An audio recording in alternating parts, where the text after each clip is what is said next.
Hey folks, Dave here, and I don't know where my knife went. Give me a second, I need to go find it real quick. Is it in here? No. Take it into my bathroom for some reason. Where is it? In here? That's my breakfast. I don't... Alright, did it end up out here? Oh, come on! Oh, found it. I put it out in my wood pile like a broken twig. Okay, we can open when I tell you to. Okay, we can do the review now. Whew! Alright, finally found it.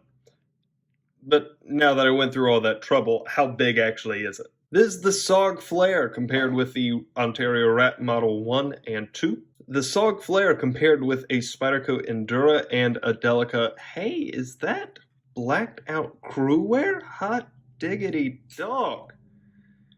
It's a good looking knife. SOG Flare with the Spyderco Paramilitary 2 and Para 3. And finally with Benchmade's Griptilian and Mini Grip. So this is the SOG Flare. And as you saw, it is not a particularly small knife. I do appreciate its size, about 3.5 inches. And super light at 3 ounces. Those are both part of the gold. We're going to get to the garbage eventually. And continue with the gold. I do like the blade shape. It's a little... It looks like it should be a clip point, even though this is straight flat. It's interesting. A little bit of a swedge, a little bit of a spear point.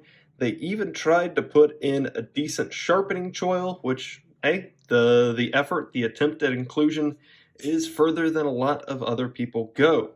Lock operation, this uses an arc lock, which is not something that I like. But SOG has done it in the past, and hopefully has stopped, on several of their more budget, it's actually as well as some of their more expensive stuff. It's a whole thing. The point being that I have 4 knives. Yes, I have 4 knives that have an arc lock, and far and away, this one is the easiest to operate. I don't know if that's because this is the one where the spring is the least powerful, or if the operating thumb stud is just more proud of the scales than any of the others. I don't know.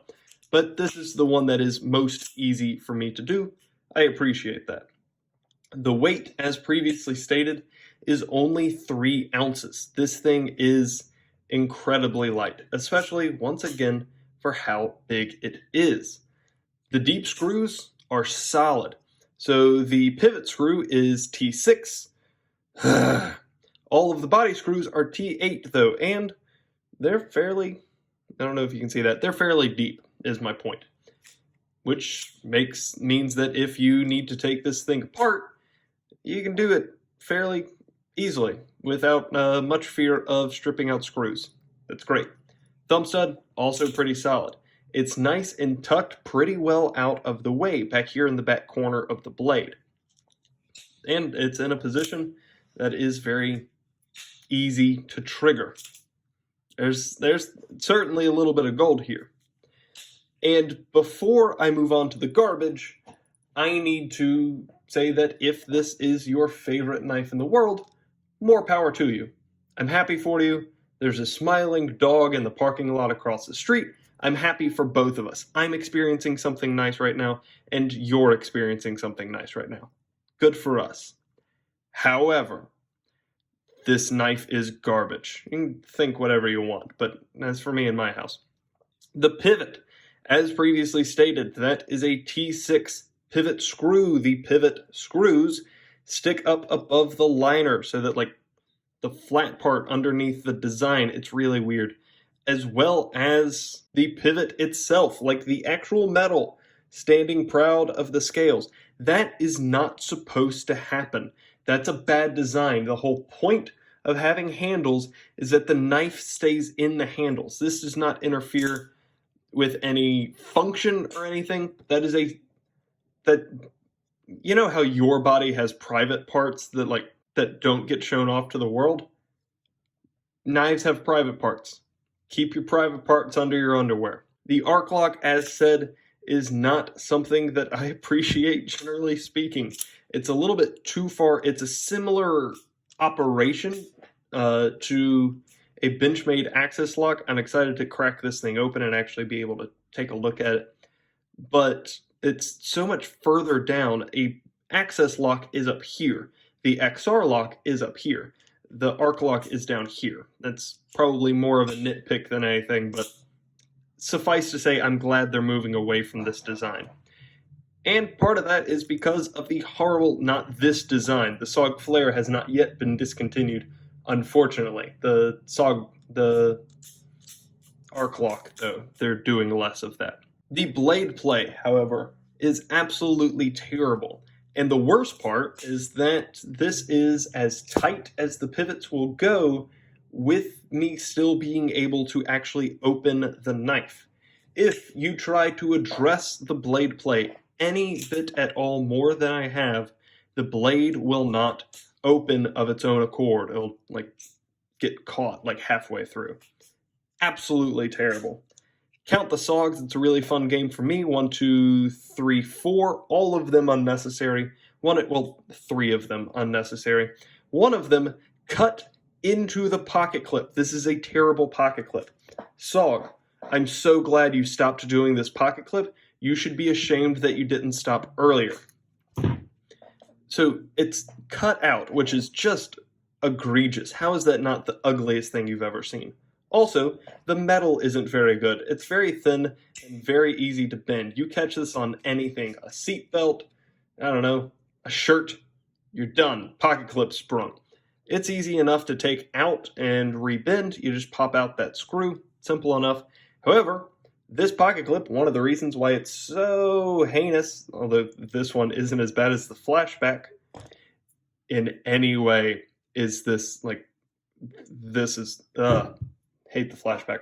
Anyway, material gets under the pocket clip and can get over the knife itself. So when you go to take this out of your pocket, there is a chance that your pocket is actually on top of the knife. That's unnecessary. Who would have thought that was necessary? When you can just, not have the material go over the knife. It's a thought. Who would have thought it before? But it is a thought, a random one at that, I suppose. General quality, you're not going to be finding it here. Very cheap FRN handles that have not been chamfered in any meaningful way. Everything's a bit rickety from the lock to the blade to the pocket clip. There's something that makes sounds when you shake it. I'm not entirely sure what that is. And finally, we come to the safety. Now, I am generally of the opinion that a well-made assisted knife doesn't need a safety. An automatic does, an assisted does not. However, if you choose to put a safety on your assisted knives, there is a right and a wrong way to do it. The wrong way is by having it where your hand can accidentally trigger it, and where if it has been triggered, it cannot be easily undone with that one hand. The correct way to do it is back here on the spine, or somewhere up here, generally, where, let's close this thing back up. If, for instance, I go to open my knife and realize it's locked, boom, it's not locked anymore. If I go to open my knife and it's locked, I gotta come all the way down here and then open it. It sounds like a nitpicky point, but it's so unnecessary to begin with, and also has a terribly weak, whatever a detent system this thing has.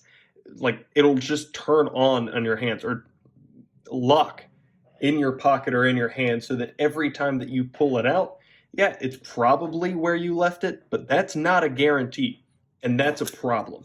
Whereas a safety system like this, if you don't want the Benchmade Barrage, if you don't want it to have a safety, it functionally doesn't. Just don't go out of your way to trigger it. Whereas with this one, you might not have the choice, especially because it's a little metal tab that sticks way out in the air and can just randomly get turned on by the heel of your hand. One of the funniest things for me are, there's your blade tang. This is more of a nitpicky personal thing. I really hate when I can see the blade tang. I want the whole knife covered. But the funniest part is right here in the lanyard hole. That is a tiny, tiny little lanyard hole. I guess it's not quite as small. Is that the same size? I think the one on the Flash is actually a little bit smaller. That's interesting. And the one on the Flash has a little built-in bump here. It has a little built-in material so that it can go around the pocket clip. On the Flare, that's not a thing. So the pocket clip covers the lanyard hole. It's too small to be usable, and even then it's still covered. Oh my gosh, that's so poorly made. So poor. Everything about this is poorly made. The price is $35. That's the price also of the SOG Flash. If you absolutely need a SOG assisted arc lock knife, they're made of the same materials, 8CR and FRN, which of course materials is not going to be a high point here. Guys, just go get the Flash. It is literally better made in every single metric that I can find. I can't find a way that this is worse than this.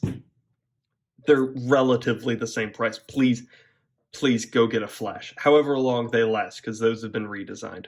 I am somebody who certainly has an appreciation for more budget knives. It used to be where I lived, in the Kershaws and the CRKTs, and going to Academy or Dick's Sporting Goods and buying everything off the shelf that I had never seen before. So suffice to say, I have experience in this budget range. My favorite stuff has since moved out of it, but I still have affiliation with this price range. This is not good.